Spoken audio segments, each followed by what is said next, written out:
Hello, it's Colette, and we're here for a wee coffee break. I have nothing really planned. I just decided that I'm in my comfy chair. Um, the comfy chair is basically because I'm so stiff and sore. I had a beautiful, beautiful weekend with my daughter's hen party, which was so good and so beautiful, and I had such a good time. But it was a lot more movement than I'm used to, and there were stairs, and Jim and I don't do stairs very well now, which is bad, but it's just the way it is. So I'm set up in a different area in my recliner chair, quite happy with my coffee. And so I was in the middle of a Shorgan's flare. I hope the postie doesn't come, it's a tractor. I was in the middle of a Shorgan's flare leading up to my daughter's hen, um, which I think was in a previous video, maybe a coffee break, and I was beginning to get worried because it didn't seem to be clearing, and I have been looking forward to this weekend for so long. She's my first baby, you know. However, with about 2 days to go, I started to come out of it, and I'm very, very happy that I made it and was an inclusive part of it, you know, not just sitting back, but helping out a wee bit and whatever. And I'm interested, you know, we have hen weekends, hen parties in Scotland and maybe the UK, and where we dress the bride up to look a bit silly or a bit mad, and then there's various sort of things go on. So I'd like to know, my US people, is that like a bridal shower for you? And what goes on in bridal showers? I'm interested to know that. So anyway, it's a brilliant weekend, but I'm still kind of I'm still sore. But there's this thing called medication, so that's fine. And I've got a TENS machine, which helps a lot as well. So that's where we are now. I feel there was a lot of things that were very, very I don't know, emotional. My daughter, who's getting married to her new house, is back where I used to live when she was a baby. And the park that our house looks into is the park where I used to take her as a toddler. So looking out the window, it was almost as though I was going back like 26 years or something. And I felt quite emotional with that. And seeing my younger daughter take on the maid of honour duties and really surpass herself in every way was a joy to me as well. So, yeah, a lovely weekend, but quite an emotional one. There were quite a few tears on my behalf, but you know, tears kind of flow from me anyway. Um, yeah, so there's one thing I wanted to say. I have a saying that I use a lot now that was gifted to me by a person that I know that is a client and has been a client for many, many years. And it used to be like if I was presenting them with something in the reading, they'd say, right, okay. And he would say, okay, it is what it is. It is what it is. And, you know, after a while, I got to think of that saying, and I thought, I like it, and now I'm up to use it myself, because if you're in a position where the fates have landed you, say something negative's hit, whether it's a health issue, whether it's a money issue, a family issue, it's too easy to say, oh my God, who's to blame for that? How did that happen? Was I naive? Blah, blah, blah. All the self kind of, you know, going over and over and over in your head. And yeah, there's maybe a time for that. But when something hits and we need to react to it, or we need to do something, I find that this saying, right, okay, it is what it is, because is really, really good. Because if you think it is what it is, then the next step is to say, and what can I do about it? Where can I go with this? And I just think that's so liberating, you know. So what I was thinking about is, you know, in many readings that I do, there are situations that land on people, and even maybe further down the line, they're still maybe saying, but she was to blame, but he was to blame, or the government was to blame, and this was to blame, and I did this, and I shouldn't have done that, and then I did this, and some situations just land on us. and they simply are what they are. So in situations like that, particularly, things that we have nothing to do with, something just, sometimes the fates just land something on us that we think, what? Really? Where did that come from? In that situation, I think we should say, okay, deep breath, it is what it is, and what we're going to do with it. What we're going to do about it, and moving on through that to find some sort of way forward. Even if it's no action, maybe sometimes the best thing to do is nothing. It is what it is. I'm not in control. I have to wait and see how things develop. If that's what it is, then that's good too. But there's always this, it is what it is, and what next? And that's what I'd like you to consider from this tea break, if any situations have hit or do hit in the next wee while. Because I've found it so comforting and so good, and it blocks the immediate, who's to blame, how the hell did that happen, where did we go wrong, that's your fault. It blocks all that right away. If you can just say, okay, this is what it is, how do we move forward? And that's my wee thoughts for coffee break today.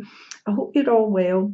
The Healing Rose has been doing well, but I'd like more people to be involved, because although there's a lot of healers putting energy in, including myself, there's a lot that need real healing at the moment. There's a lovely girl on my channel, I think she's Moonstar, and she could do with a lot of healing at the moment, and I'd really, really like people to focus on her, and everybody that needs to take energy from that rose. The rose it gathers energy, it has momentum itself, but there's so many people that are kind of taking energy, that, remember, as healers we need to put a lot in, but also remember, you may not think you're a healer, but you just need to focus on that rose and push your love and healing and prayers towards it. I'm loving the response that I'm getting to the healing hands video, where there's the experiment of pulling and pushing your hands apart. Some people have been really, really thrilled with what they're getting with that, particularly you, Margaret. I'm glad that you had the reaction you did, because that is amazing, honey. There's people that have not even thought of doing this experiment because there's no way they're healers. And then I'm pushing them to do it, and they're doing it and being like, oh, what happened there? Oh my God. And that's what I want. And that's the Healing Hands video is my most popular video. But it's the one I push a lot as well, because it's the one that I think if more people would do and get a reaction, it would open up their own healing, it would open up their interest in it, it would open up their curiosity about it. So what I'll do is I'll put a link to that video in the description box below, and if you've not tried it, please try it. You might get the shock of your life. And remember, once you've done that, there's other ones there about how to use it to give distant healing, how to give healing to animals and plants. They're all in the healing playlist, I think. But no, I'm over the moon, and it's got over 8,000 views now. This is a wee channel. I've got 500 and so subscribers. There's channels out there that have 2.5 million or 500,000. Well, I've got 500 of these. I'm happy with that. That's amazing to me. I never thought I would be anywhere near that. And it's like a little community that's growing by 1 or 2 every day, and it means I can answer everything, the comments. It means that I can get ready to do live streams, knowing I've got a great wee group that I can work with. So yeah, I'm very, very excited about particularly the autumn. I mean, I've got my younger daughter and my birthday coming up in May. And then a few visits from friends, etc. And then I've got my elder daughter's wedding in July, and my book's meant to be out August, September time. So there's a lot going on, but I tend to find that a lot of the work that I do creatively, particularly with the channel, can come forth over the autumn and winter, because we sometimes get snowed in up here, and basically I'm quite happy to be in the cottage for days on end and not get out, because it's so lovely, it's so conducive to writing, it's so conducive to making videos. So I've got a lot planned for the autumn. But I'll still be doing more and different things as we go on through the summer. But between now and July yeah, it'll disappear before I know it. But I'll include you all in it as well, because I do like these coffee chats. I feel since I've stopped doing them face-to-face readings that it's nice to feel I'm just sitting chatting to people that were clients and newbies and people that read my newspaper column and everything, all those things that have taken a back seat now. I'm getting a joy through talking to you on YouTube and everybody commenting, and it's just really lovely. There's amazing people comment. Please comment, ask me things if you want. I'll do videos on things that you want. I just need to know what you want, although I do have quite a big list of things that I'm working my way through. So yeah, I thoroughly enjoy this, and yeah, some days I don't put my makeup on, some days I would like to be set up with nice stuff behind me or whatever, but some days it's just sitting in this big old chair and having a wee chat. So it's just a rambling coffee break, isn't it? It's like having coffee with a pal. You don't want to say cheerio, but I think I wanted to pass on, it is what it is. I wanted to ask for more healing for the rose, and that's really it. Yeah, so if you've anything you want to ask, or if there's anything that you feel you would like me to do as a video, if I have it within my scope of knowledge, then put it in the comments below. And if you like the tea break videos, give me a thumbs up. So they're never going to be massively as popular as some of the healing ones, which are called evergreens. They're the ones that will just continue. People will tap on them whether they're 4 years old or whatever. The coffee breaks are more of the moment, and sometimes they've not got that many people looking in them, but that's what a coffee break is, isn't it? It doesn't need to have hundreds of thousands of people. It just needs to be a little intimate conversation, and that's what we're doing. So anyway, I'll stop rambling, and I wish you all a lovely week ahead, or wherever this goes up. Goodness knows, it depends on my broadband. And I look forward to doing more for you, and also keeping up the coffee breaks, because they are a wee bit like keeping in touch, which is nice. So many blessings. It's a lovely day out here. Very, very windy though. The wind is extreme, but it's sunny. So I'll hopefully enjoy a wee bit of the sun and continue to rest my bones. And I really, really adore the way the channel's developing, and I've got a great love in my heart for the people that are commenting and getting to know me. And there's so many of you, particularly a lot of people in the States that I'm getting to know your customs. So tell me where you're from. Got a lovely girl, as I say, Kentucky, a Kentucky country girl. And we've got people from all over, a few from India as well. So yeah, if you want to tell me where you're from, that would be lovely. I don't need an email address. It's not phishing or anything. I just know that the channel makeup used to be 80%, 90% UK, but now it's only about 45% UK, and the rest is like maybe about 38% from the States. And then there's people from Saudi Arabia, there's people from Thailand, there's people from Papua New Guinea. When I look at where the videos have been viewed in my analytics, it's like, what? And some places, like, where is Suriname?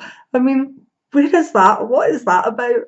Oh, there was another place that I had just never heard of, but that's amazing, absolutely amazing to know that there's people all over the world watching the Colette videos. I'm so chuffed about it, honestly. Every time I look at the analytics and I see where someone at that moment is watching a video and it's somewhere weird or it's somewhere that I haven't a clue, I just get such a warm feeling, and so grateful for Spirit for allowing me to access this type of technology that is making the world a far smaller place. And in its way, if it's used properly, that can mean that spirituality gets you know, is able to be communicated more easily. And I think that's why I love all this, because we get to talk. Sometimes when you're developing spiritually, you can feel quite alone, you know, particularly younger ones who don't know who they can talk to. There's not maybe any groups about or whatever. But we've got the internet now. We've got coffee breaks where you can get back to me and we can chat. And if you think, well, I don't know how to do something, would you show me, say, how to cast a circle or cast protection or whatever? Put it down there. I'll certainly put it in my book and see what we can do. And there's a few collaborations coming up over the summer and autumn that I know you'll all enjoy as well. So anyway, I said I would stop this 5 minutes ago and I'm still chatting. So I actually need more coffee. It's one of those days. So thank you again. You're all gorgeous. You're all wee darlings. I adore you all. I'm just so happy with this channel at the moment. I could explode, to be honest, but that wouldn't be good. So anyway,